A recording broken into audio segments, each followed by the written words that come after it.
నేను ఆశ్రయిస్తూ ఉన్నాను. నాపై కృపతో నన్ను అనుగ్రహించండి ప్రియ భృత్రుడైనటువంటి ఉద్ధవుడు వేడుకోగా స్వామి కరుణతో అంటూ ఉన్నట్ట, ఓ ఉద్ధవ, ఆత్మకు ఆత్మయే గురువు. కుతర్కాలలో చోరక సన్మార్గవర్తివై నా యొక్క పరంధామాన్ని చేరగలవయ్యా. నీకు త్వరలోనే యోగులు నన్ను ఎల్లప్పుడూ పరమ పురుషునిగా ధ్యానిస్తూ ఉంటారు. జీవజంతువులలో మానవులు ఉత్తములు, మానవులలో నిరంతర ధ్యాననిష్ఠులైన యోగులు ఉత్తములు. సంశయగ్రస్తులు నన్ను తెలుసుకోలేరు.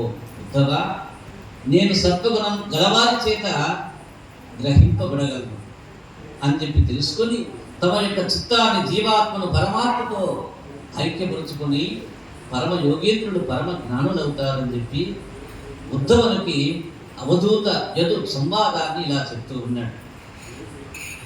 ఒకానొక నాడు యదు మహారాజు సంచరిస్తూ ఉండగా వర్ణాశ్రమ ధర్మాలని, దేహ సంస్కారాలను విడిచి నిశ్చింతగా నిర్లిప్తతో ఆనందంగా తిరుగుతున్న ఓ దివ్య పురుషుని వంటి అవధూతని చూశాడు. ఆశ్చర్యచకితుడై, ఓ మహాత్మా, మా వంటి సంసారం ఇంద్రియ భోగాలు, భార్య, పుత్ర, గ్రహ, వస్తు, వాహనాది సంపదలు ఉంటేనే సుఖించగలని చెప్పి అనుకుంటూ ఉంటారు.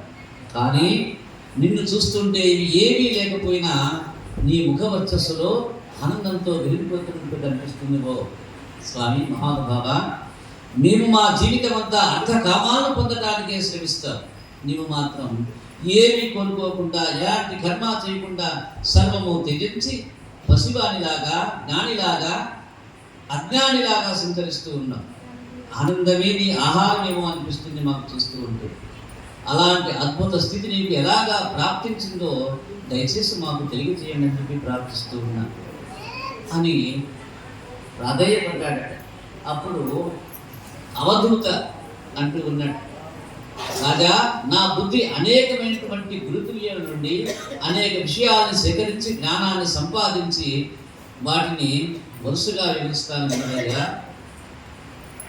ఈ యొక్క భూమి నుండి సహిష్ణుత, భూజాకాలమై పర్వతాలు, వృక్షాల నుండి స్థిరత్వము, ఆత్మార్పణము, లోకోపకార పరత్వము, ప్రారంభ కర్మలను తితీక్షతో అనుభవించడం నేర్చుకున్నాను. ఇక వాయువు, ప్రాణవాయువు, బహిర్వాయువు అవి తెలుస్తూ ఉంది యొక్క లోకంలో. ప్రాణవాయువు శరీరానికి ఎంత అవసరమో అంతే స్వీకరించబడినట్లుగా అన్నపానాదులు శరీరానికి ఎంత అవసరమో అంతే తీసుకోవాలి. రాజా, బహిర్వాయువు సుగంధ దుర్గంధాలను సమభావంతో గ్రహించి తీసుకుంటూ పోయినట్లుగా శీతోష్ణ సుఖ దుఃఖాలను సమభావంతో గ్రహించాలని నేర్చుకున్నాను. ఆకాశం లోపల బయట అంతటా వ్యాపించి ఉండి దేని చేతను మార్పు చెందకుండా, దేనికి అంటకుండా నిరాకార నిర్గుణమైనట్లుగా పరమాత్మ కూడా సర్వవ్యాపి నిర్వికార నిరంజన నిర్గుణుడై ఉంటాడని తెలుసుకున్నాడు.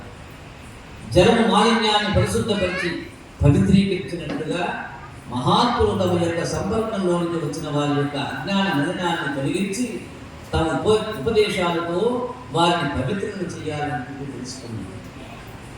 ఇది మంచిది, ఇది మంచిది కాదనేటువంటి విచక్షణ చూపకుండా అగ్ని ఎలాగైతే అందరినీ తనలో కలుపుకుంటుందో, అన్నిటినీ ఆరాధించేట్టుగా ఉంటుందో, యోగి తనకు సంక్రమించే అనుభవాలను సమదృష్టిలో స్వీకరించాలి. ఓ రాజా, అగ్నికి ప్రత్యేకమైన ఆకారం ఏది ఉండదు. అది ఏ వస్తువులో ప్రవేశిస్తుందో అది దాని ఆకారాన్ని వహిస్తుంది. అలాగే ఆత్మకి ఆకారం ఉండదయా. అది జీవునిగా ఏ శరీరాన్ని ధరిస్తుందో ఆ ఆకారమే దాన్ని అనిపిస్తుంది. అగ్ని నుండి యొక్క సత్యాన్ని తెలుసుకున్నాం. చంద్రుడి యొక్క తలలు తరగటము, పెరగటము లాగానే శరీరం అనేటువంటిది పెరుగుతూ ఉంటుంది, క్షీణిస్తూ ఉంటుంది. ఆ విషయాన్ని తెలుసుకున్నాం. సూర్యుడు లోకాలకి వెలుగుని, వేడిని ఇస్తాడు. నీటి నుండి ఆవిరి తీసుకుని వర్ష రూపంలో లోకాలను ప్రసాదిస్తాడు. తద్వారా లోక కళ్యాణం చేస్తూ ఉంటాడు. కర్తృత్వ భావం లేనివాడే ఉంటాడు. అలాగే యోగి లోక కళ్యాణ కర్మలు చేస్తుండాలని చెప్పి తెలుస్తూ ఉన్నాడు. ఒక పావురం ఒక చెట్టుపై ఒక గూడు కట్టుకొని ఆడపావురాన్ని జత చేసుకుంటుంది.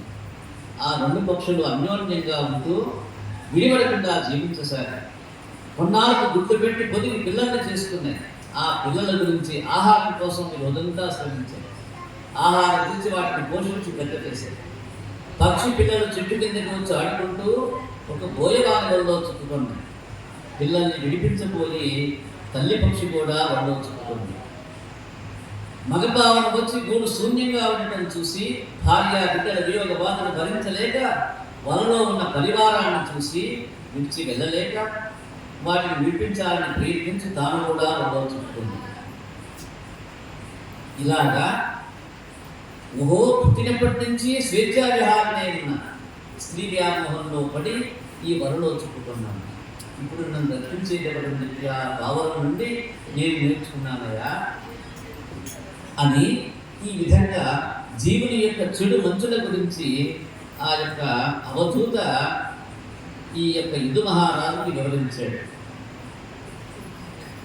కృష్ణ భగవానుడు ఉద్ధవునితో అన్నాడు, ఓ ఉద్ధవ, నన్ను ఆశ్రయించి నాచే నిర్దేశించబడిన వర్ణాశ్రమ కులాచార ధర్మాలని ఎవరైతే బాగా అనుసరించే మానవుడు ఉన్నాడో ఆ మానవుడు కామప్రేరిత కర్మలను విసర్జించి యమ నియమాలను పాటిస్తూ తన యొక్క నిత్య నైమిత్తిక కర్మల్ని ఆచరిస్తూ ఉండాలయా.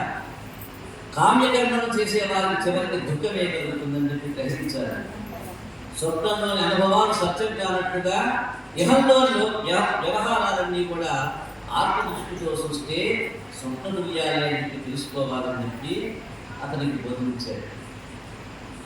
ఓ ఉద్ధవ, భక్తునికి నా యందు దృఢ విశ్వాసాన్ని కలిగించడంలో యోగ సాధనలు, వేదశాస్త్ర అధ్యయనాలు, తపస్సులు, వైరాగ్యము, యజ్ఞ యాగాలు, దాన ధర్మాలు, తీర్థయాత్రలు మొదలు వీటన్నిటికంటే సాధు సజ్జన సాంగత్యమే ఎక్కువ ఫలప్రదమని తెలుసుకో.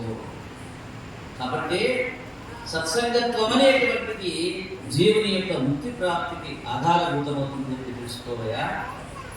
మనస్సుకి ఇతర విషయాల నుండే సంగమాన్ని తొలగించడానికి సత్సంగమే ప్రధాన సాధన అని తెలుసుకో. విషయాలను సంగమం తగ్గుతుంటే నాయందు విశ్వాసం స్థిరమవుతూ ఉంటుంది. సత్పురుషుల సాంగత్యమే కాదు, వారి స్పర్శ కలిగిన సంగముక్తులవుతారనేటువంటి విషయాన్ని తెలుసుకోవయా ఉత్తవా. రాక్షసులైనటువంటి హృతాసుడు, బలిచక్రవర్తి, ప్రహ్లాదుడు, బాణాసుడు, విభీషణుడు, జంతువులైన సుగ్రీవుడు, హనుమంతుడు, జాంబవంతుడు, గజేంద్రుడు, పక్షులైన జటాయువు, పాండిత్య సంస్కారం లేని ధర్మవ్యాధుడు, కుబ్జ గోపకులు, పశువులైన గోవులు, పామైనటువంటి గాలియుడు, అర్జున వృక్షాలు నా యొక్క దర్శన స్పర్శన సంభాషణ స్మరణల చేత తరించారు కదయ్యా ఉత్తరా. చూసావు నువ్వే ఇవన్నీ, నా యొక్క లీలల్ని గమనించావు, దగ్గర నుండి యొక్క మహిమలన్నీ కూడా నువ్వు ఎరుగుదవయ్యా. నా నుండి వియోగాన్ని భరించలేని గోపికలు ఎలాగా రాత్రి బొవలు నా గురించి అలంకరించిపోయేవారో, యోగ సమాధిలో ఉన్న తపస్సుల కంటే వారు నా గురించి ఎక్కువగా ధ్యానం చేసేటువంటి వారు. కామ తృష్ణతోనే గాక నన్ను స్మరించిన పరక్రమమైన నన్నే స్మరించేటువంటి వారు. కాబట్టి ఆ యొక్క గోపికలు అనేటువంటి వాళ్ళు సద్గతిని పొందారు కదా. నేనే సర్వము అని చెప్పి స్మరించే వారికి చేయదగనవి చేయవలసినవి ఏమీ ఉండదు. నేనే పొందదగిన వాడిని, పొందించేవాడు అనేటువంటి విషయాన్ని గ్రహిస్తే చాలు వాళ్ళు నిశ్చయులై పరమగతిని పొందుతారు కదా అని చెప్పి ఆ యొక్క ఉద్ధవునికి బోధిస్తూ ఉన్నాడు భగవానుడు. అప్పుడు ఉద్ధవుడు అడిగాడు స్వామిని, యోగేశ్వర, ఇంద్రియాలకు ఆధారం శరీరమా జీవుడా అన్నాడు. పాప పుణ్యాలను చేసేటువంటి వాడు అన్నాడు. వాటి వల్ల కలిగే సుఖదర్కాలు అనుభవించేవాడు అని చెప్పడిగాడు. సంసారాన్ని నివారించే ఉపాయం ఏమిటని చెప్పడిగాడు. ఇవన్నీ నాకు దయచేసి వివరించబోయా స్వామి అని అడిగితే అప్పుడు భగవానుడు అంటూ ఉన్నాడు, జీవుడు శరీరంలోని హృదయాల్లో ప్రకాశిస్తాడు, ప్రాణాలతో కూడి ఉంటాడు ఉత్తమ. చెవులు మూసుకొని విన్నప్పుడు ప్రాణచరణం యొక్క ఒక సూక్ష్మ శబ్దం మనసుకు గోచరిస్తుంది. ఆ సూక్ష్మ శబ్దమే రూపాంతరం చెంది స్థూల రూపాన్ని పొందుతుంది. శబ్ద స్పర్శ స్వర రూపంలో కంఠధ్వని అయి వాకుగా వెలువడుతుంది. హృదయాంతరాల నుండి వచ్చే ఆ ధ్వని పరమాత్ముడైన నా నుండే కలుగుతుందని తెలుసుకోవగా, సకల సృష్టికి జీవం పోసిన పరమాత్మ దేహంలోని షట్చక్రాలలో వ్యక్తమై ప్రకాశిస్తూ ఉంటాడు.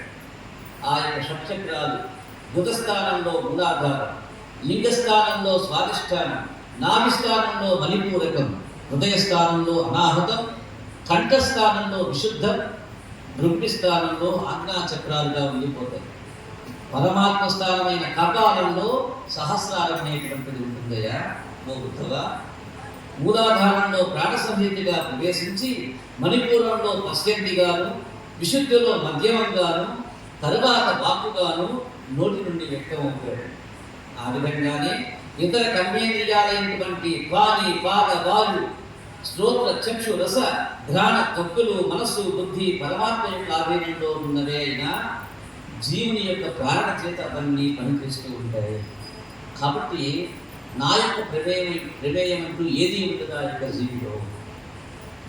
జీవుడు శరీరాలతో ఉంచుకున్న సంబంధమే సంసారం అనబడుతూ ఉన్నది ఓ భక్తగా. సద్వర్గ స్తమోగుణాలకు అధీనమై ఈ యొక్క జీవుడు లంపటంలో పడిపోతూ ఉన్నాడయా. జీవాత్మ జలంలో వృద్ధి చెందిన బ్రహ్మాండం నుండి ఉద్భవించి మళ్ళీ ఆ యొక్క జలంలోనే ప్రవేశిస్తూ ఉంది. జీవునికి పుట్టుట గిట్టుడం అనేటువంటి ఉండవు. జీవునికి దేహంతో సంపర్కం ఏర్పడితే ఆ యొక్క శరీరం ఉంటుంది. ఆ సంపర్కమే తొలగిపోతే శరీరం మరణిస్తుంది.